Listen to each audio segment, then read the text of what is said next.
পটুয়াখালীর কুয়াকাটা উপকূল থেকে প্রায় ৪০ কিলোমিটার দক্ষিণ পূর্বে বঙ্গোপসাগরের বুক চিরে জেগে ওঠা চরবিজয় এই নির্জন দ্বীপে বৃক্ষরোপণ কর্মসূচি পালন করেছে বাংলাদেশ জামাতে ইসলামী কুয়াকাটা পৌর শাখা।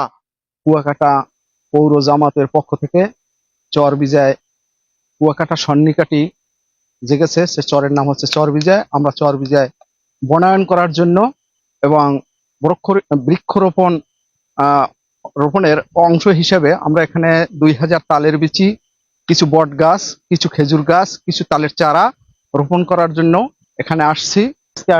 এই চরবিজয়ে বৃক্ষরোপণ করার জন্য। কুয়াকাটার একটি সম্ভাবনাময় জায়গা হলো চরবিজয়।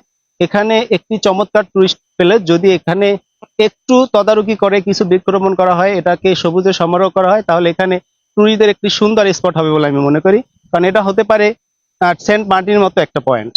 এখানে আমরা অনেক রকম বৃক্ষ নিয়ে আসছি, যেমন তাল গাছ, বট গাছ, খেজুর গাছ।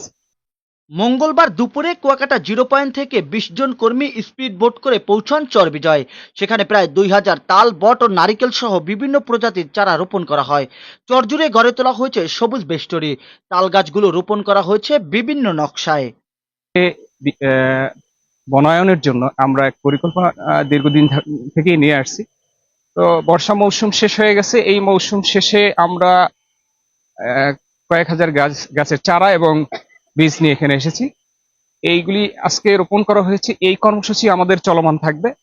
এই চরকে সবুজায়ন করার জন্য কুয়াকাটা পৌর জামাতের পক্ষ থেকে সমস্ত জনশক্তিকে এক করে আমরা চাচ্ছি ভাগে ভাগে এই প্রকল্পটাকে চলমান রাখতে।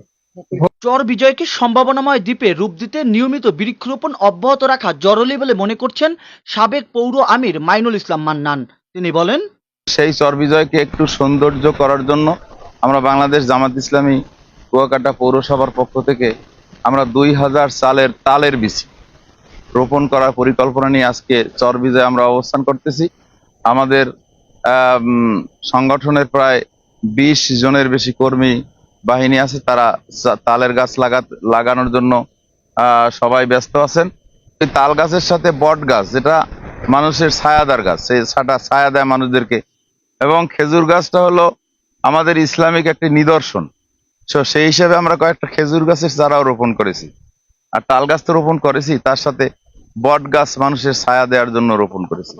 আমাদের আরো পরিকল্পনা আছে যে এই চরকে আমরা সুন্দর করে সাজাবো, এবং সরকারি কোনো পদক্ষেপ, কোনো পরিকল্পনা থাকলে আমরা তার সহযোগিতা করব।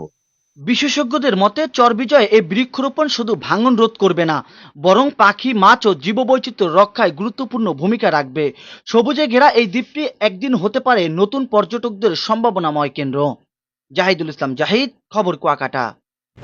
সত্যি কথা বলতে কি সগির ভাই, জাল যেমনই হোক, মাছ যদি ভালো চাও সাগর রশি জালে লাগাও। দেশেরা একটাই নাম, সাগর রশি তার নাম। দেশেরা একটাই নাম, সাগর রশি তার নাম।